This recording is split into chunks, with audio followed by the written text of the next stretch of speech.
Gas station security cam at 2:13 a.m., lights flickering, car parked with gas nozzle pumping, driver's door open, no one visible. Grainy black and white, eerie stillness. Undead City.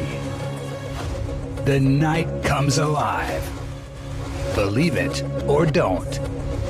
It's entirely your choice.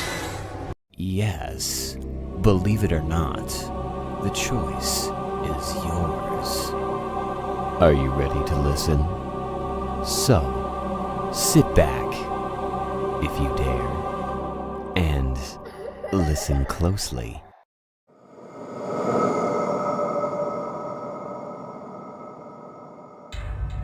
The security footage showed nothing, just an empty warehouse aisle at 2:47 a.m. Then the stack of pallets collapsed. No one was near them, no forklift, no vibration. They just fell. The night supervisor reviewed the tape 3 times before calling me. "We need someone to finish the shift," he said. "Double pay." I needed the money. What I didn't need was to discover why 5 night workers had quit in 2 weeks. Section 1. The job, 0:30 to 2:00. Warehouse jobs are already creepy enough during the day. Massive empty spaces, echoing footsteps, rows upon rows of identical shelving disappearing into shadows. But at night, that's when these massive industrial spaces transform into something else entirely. The Anderson Distribution Center sits on the edge of town, built over what used to be marshland. During construction, workers kept finding strange artifacts in the mud. Old tools, fragments of machinery, things that shouldn't have been there. The company hushed it up and continued building. By day, the warehouse bustles with activity, forklifts whirring, workers calling out to each other, orders being processed.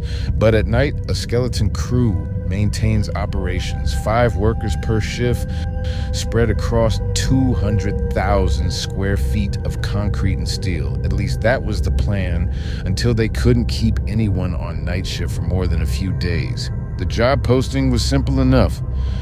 Night shift warehouse associate, $22 per hour, no experience necessary. Double the normal rate. Too good to pass up for someone like Mike Dellin, 3 months behind on rent and desperate for work. Section 2. First night, 2 to 3:30. Mike's orientation was brief. A tired-looking supervisor named Hank handed him a safety vest, a radio, and a tablet. Your job is simple. Walk the aisles, scan inventory, report discrepancies. Don't go into Section F. That area is under renovation. What happened to the last guy? Mike asked. Hank's expression tightened. Walked out mid-shift, no explanation, same as the others. The first few hours were uneventful. Mike walked the endless aisles, scanning barcodes with the tablet. The warehouse was mostly dark, with motion-activated lights illuminating only the section where he worked. At 1:15 a.m., Mike heard something, a scraping sound like metal on concrete. It came from Section D, 3 aisles over. The radio crackled. "Everything okay over there?" It was Hank, watching from the security office. "Yeah," Mike replied. "Just thought I heard something." "Probably the building settling. These old structures make all kinds of noises." Mike continued working, but the sound came again, closer this time. Section 3, The Discovery, 3:30 to 5. Around 2 a.m., Mike found something strange in aisle C7, a puddle of dark liquid on the concrete floor. Too thick to be water, too dark to be oil. He radioed Hank. "Got some kind of spill here?" No response. Mike tried again. Still nothing. Following protocol, he took a photo with the tablet and continued his rounds, but something felt wrong. The massive shelving units seemed to be closing in. The darkness between the aisles grew deeper. At 2:30 a.m., Mike's tablet malfunctioned. The screen flickered, showing inventory from Section F, the restricted area, pallets of machine parts, industrial equipment, none of it matching the company's normal stock. And something else, a worker ID that wasn't in the system, employee number 647, No name, just a timestamp from 15 minutes ago, but Mike was alone on this side of the warehouse. Section 4, Section F, 5 to 6:30. The radio crackled to life, startling Mike, but it wasn't Hank's voice that came through, just breathing, heavy and labored, then a whisper, "Help!" in Section F. Mike knew he shouldn't go there, but what if someone was hurt?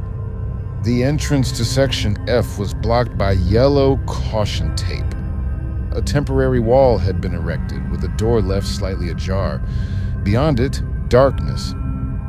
Mike's flashlight revealed an area unlike the rest of the warehouse. The floor was dirty, covered with muddy footprints. The air smelled wrong, metallic and damp, like a marsh. In the center of the room stood an old piece of machinery. It resembled a forklift, but older, with strange modifications, rust-covered gears, levers worn smooth from use, and there were marks on the floor around it, drag marks leading to a drainage grate. Mike's radio crackled again. "Get out!" Hank's voice, urgent. "Get out now!" The lights went out, all of them, even Mike's flashlight. In the darkness, he heard it. The sound of wet footsteps and the slow, mechanical whir of ancient gears coming to life. Section 5. The Truth, 6:30 to 8. Mike ran, using his phone's dim light to navigate. He found Hank in the security office, face pale as he watched the monitors. "You saw it?" Hank asked. "Saw what? There's something in Section F." "Not something," Hank interrupted. "Someone, employee number 647. Hank pulled up an old employee file. A worker from when the warehouse first opened in 1978. Reported missing after a night shift. The case was never solved. Every few years someone sees him," Hank explained, "usually right before accidents happen." Mike looked at the security monitors. Most showed empty aisles, but the feed from Section F showed a figure moving among the shelves. The image was distorted, but clearly showed a person in old-style work clothes dragging something heavy. "The company built this place over the old marsh," Hank said. "But before that, it was an industrial site. Accidents happened. Workers disappeared. They say the marsh preserved things that should have rotted away long ago." "Why keep this place running?" Mike asked. "Money," Hank replied simply. "It's always about money." On the monitor, the figure in Section F looked directly at the camera. Its face was obscured by shadow, but its intention was clear. It was coming toward them, and it wasn't alone. Section 6. The Choice, 8 to 9:30. The security office door rattled. Something outside wanted in. "There's another exit," Hank said, pointing to a fire door. "Take it, don't come back." "What about you?" Hank's expression was grim. "Someone has to stay. Someone always stays." The monitor showed more figures now, emerging from the shadows of the warehouse, former workers, people who had disappeared over the decades, all moving with the same stiff mechanical gait. "They're looking for replacements," Hank whispered. "They need more workers for the night shift." Mike had a choice: run, like all the others, or stay and learn the truth about Anderson Distribution Center, about what really happened to the missing workers, about what lived in the marsh beneath the concrete. The door shuttered again. Metal groaned. The lock wouldn't hold much longer. Mike made his decision. As dawn broke over the warehouse, a new shift arrived to find the night supervisor's office empty. Security footage showed nothing unusual, just an empty warehouse at 5:47 a.m. Then a stack of pallets suddenly righted themselves. No one was near them. They just rose up and settled into place. The day manager found a resignation letter from the night supervisor and a new employee application on his desk for position 648. The warehouse is hiring again. Night shift, $30 per hour now. No experience necessary. The question isn't whether you'll take the job, it's whether the job will take you.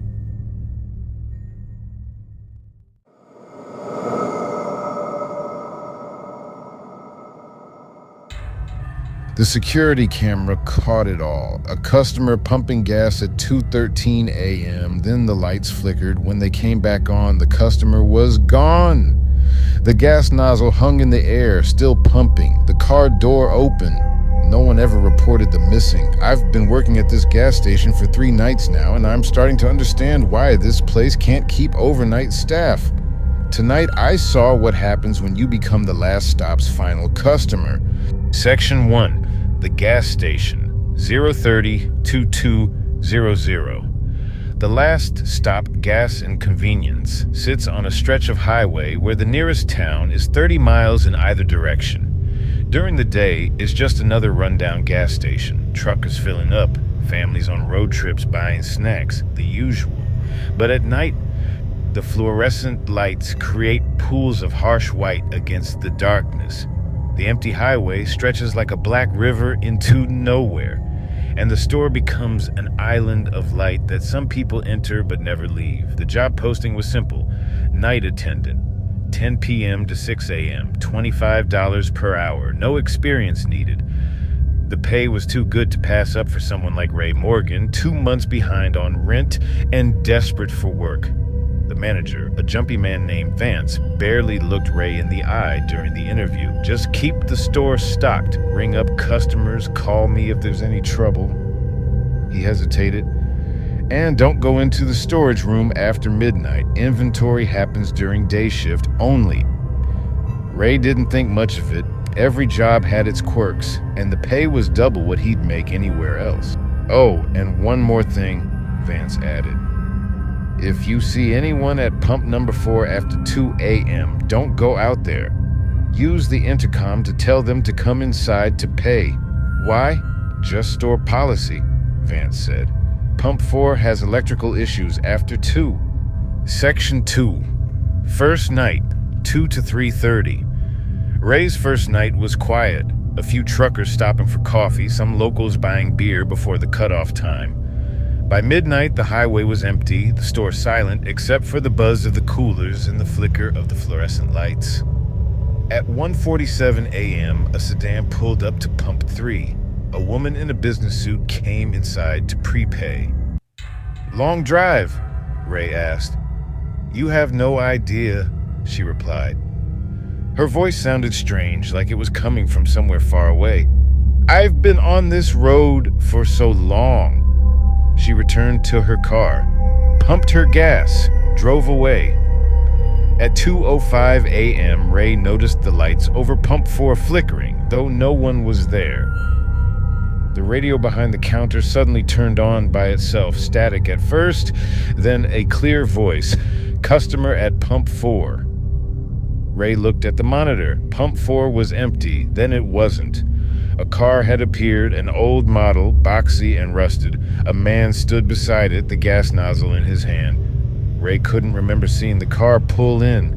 The radio crackled again. "Customer at pump 4. Ray remembered Vance's warning. He pressed the intercom button. "Sir, pump 4 is having issues. Please come inside to pay." The man didn't respond, didn't even look up.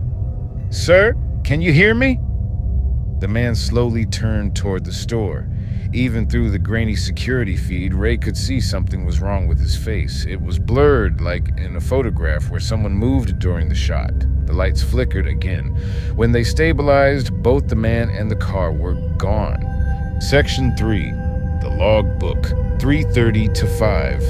During his second night, Ray found the logbook. It was tucked behind the register. A worn leather-bound book, its pages yellow with age. The first entry was dated 1967 when the gas station was built.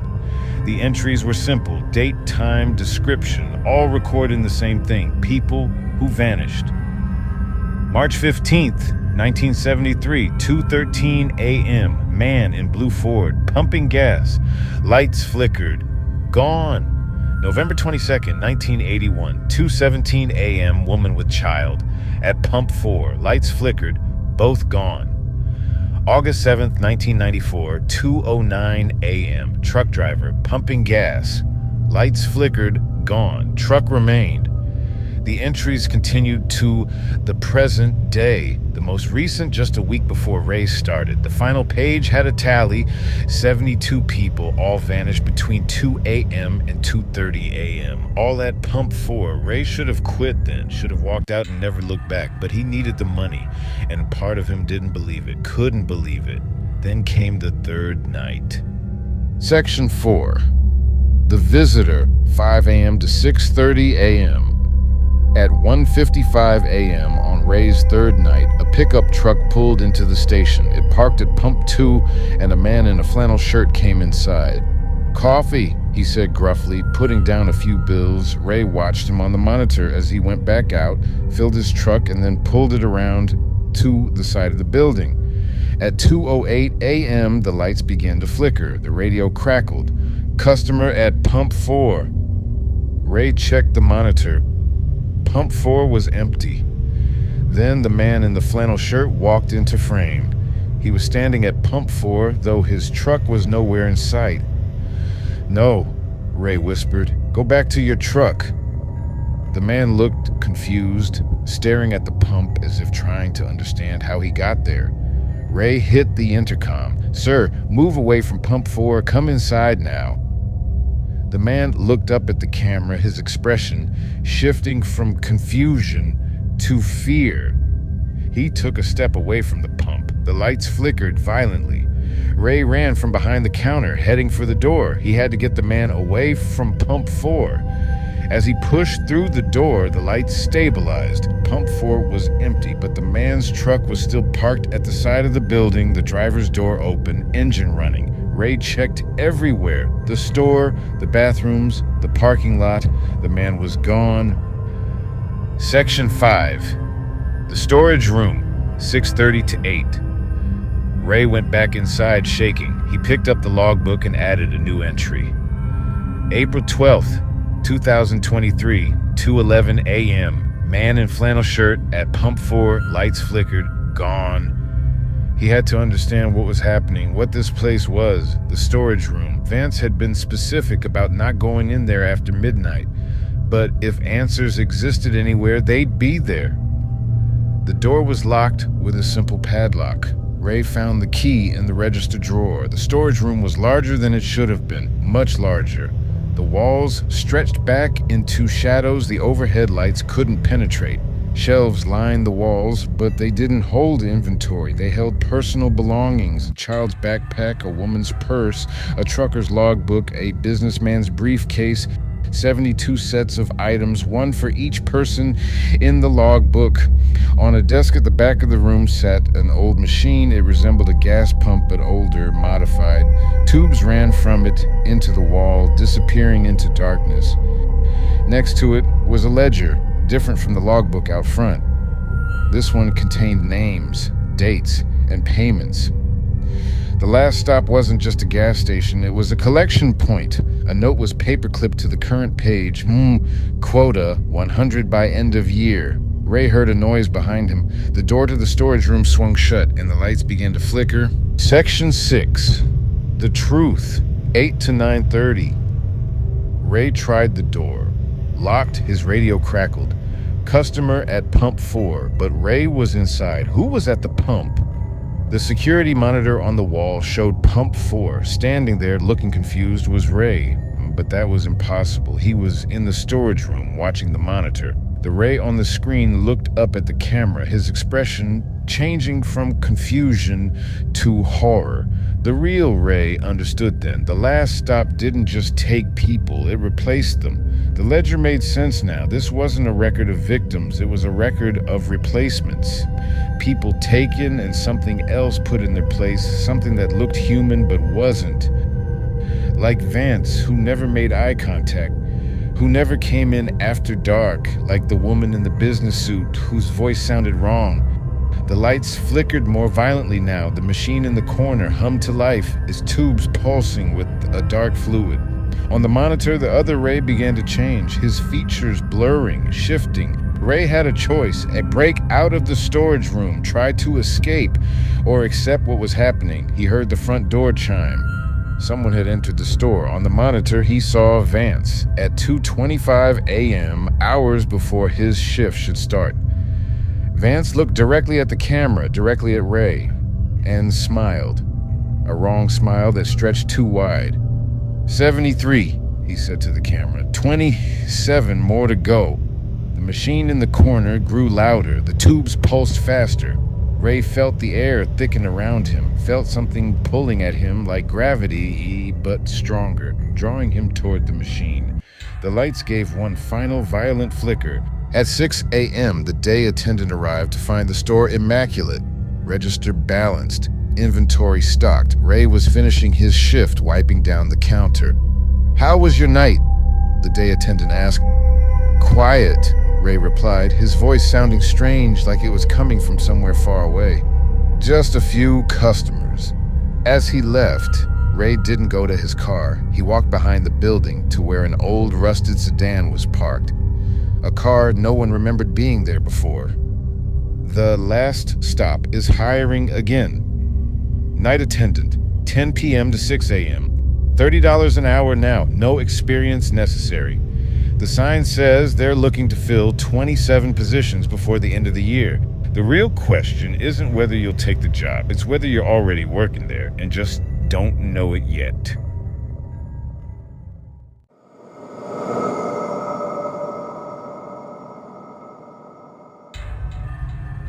The hospital's third floor has been closed for renovations for 6 months. So why does the elevator still stop there at exactly 3:17 a.m.? And why do patient call buttons light up from empty rooms?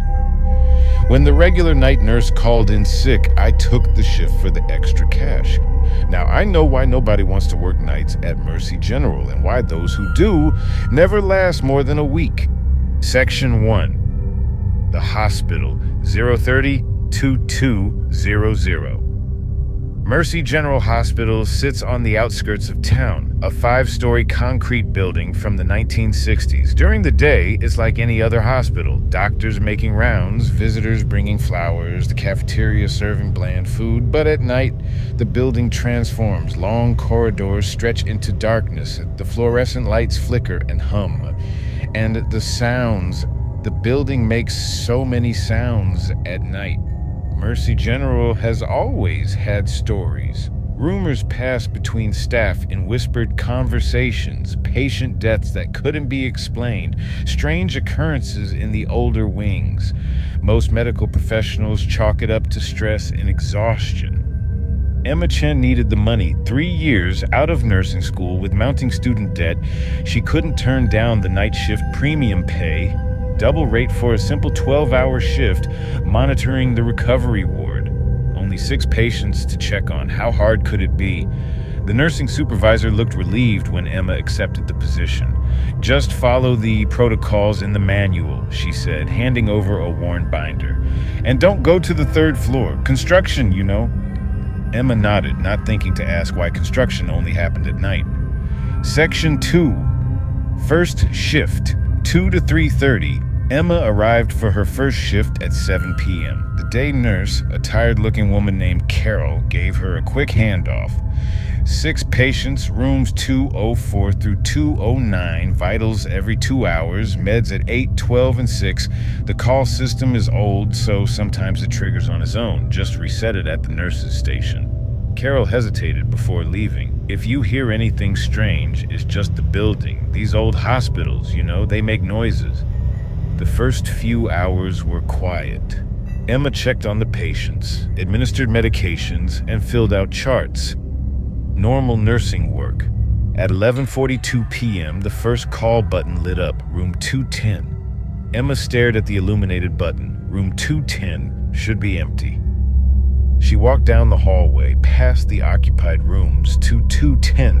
The door was closed, the room dark. Inside, she found nothing. No patient, no sign anyone had been there. Just an empty bed with perfectly made sheets. As she turned to leave, the temperature dropped, cold enough to see her breath. Then the door slammed shut. Section 3, the 3rd floor, 3:30 to 5. After midnight, things got worse. The elevator kept arriving at the nurse's station, doors opening to reveal an empty car.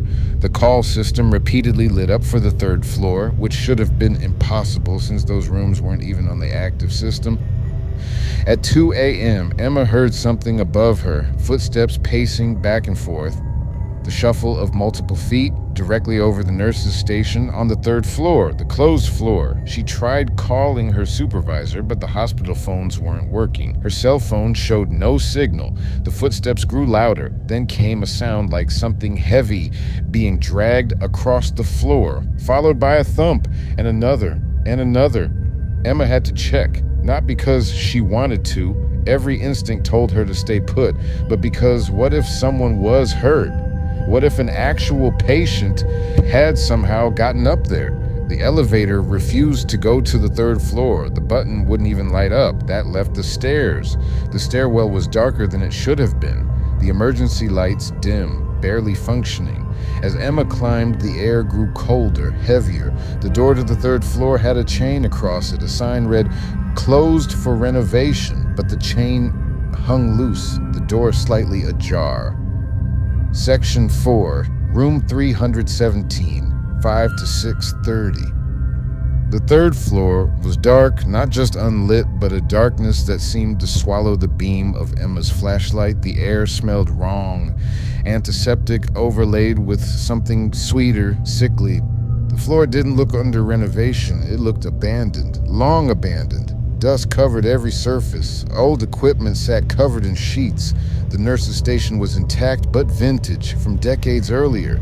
A call button lit up at the end of the hall. Room 317. Emma knew she should go back downstairs, call security from the main floor, wait for morning. Instead, she walked toward room 317. Outside the door, she heard it beeping, the steady rhythm of a cardiac monitor, and beneath that, labored breathing. Emma pushed the door open. The room was like stepping into the past. Old equipment, ancient monitors with glowing green displays, and in the bed, a patient, an elderly woman, skin pale and translucent, connected to machines that shouldn't be functioning. Her eyes were closed, her breathing shallow. The patient's chart hung at the foot of the bed. Emma picked it up and read the admission date, June 17th, 1987. "She won't wake up," a voice said from the corner of the room. Emma spun around. A nurse sat in the shadows, dressed in an old-style uniform, complete with the cap they stopped using in the 1980s. "We've been waiting for someone to relieve us," the nurse said, standing. In the dim light, Emma could see through her. "It's been our shift for so long." Section 5. The shift change, 6:30 to 8. Emma backed toward the door, but it swung shut. The old nurse, the ghost, moved closer. "You don't understand," the apparition said. "We can't leave until someone takes over the shift. Those are the rules." More lights flickered on down the hallway. More call buttons illuminated. More patients needing care. "What happened here?" Emma asked, her voice barely a whisper. "There was an accident, a fire in 1987, the whole 3rd floor. They couldn't get everyone out in time, the patients, the staff on duty." "You died," Emma said. The nurse nodded. "Now, but our shift never ended. We're still on duty, still caring for them, but we're so tired. We need someone to take over." Through the walls, Emma saw them now. More nurses, doctors, orderlies, all going about their duties, all transparent, all with the same hollow, exhausted eyes. "We just need someone to sign in," the nurse said, holding out a clipboard. "Take over the shift, then we can rest." Emma's watch showed 3:17 a.m. The cardiac monitor for the patient in room 317 flatlined. A long, continuous beep. Then another monitor down the hall did the same, and another. The ghostly staff moved with sudden urgency, responding to the codes. But their movements were mechanical, repeated countless times over decades. "They die every night," the nurse explained, "at exactly the same time. And we save them only for it to happen again. An eternal shift." And the nurse held out the clipboard again. "Please, sign in, take over, let us rest." Section 6. The choice, 8 to 9:30. Emma had a choice: run, try to find her way back to the normal hospital, the normal world, or sign the clipboard, take over a shift that never ends. What happens if I sign? She asked. You take our place, care for the patients until someone relieves you. And how long have you been waiting for relief? The ghost nurse's expression answered the question. Around them, the third floor buzzed with activity. Ghostly doctors called orders, nurses responded to alarms, an endless loop of the same emergency playing out night after night. Emma thought of her patients downstairs, real patients who needed her. I already have a shift, she said, and it's not over yet.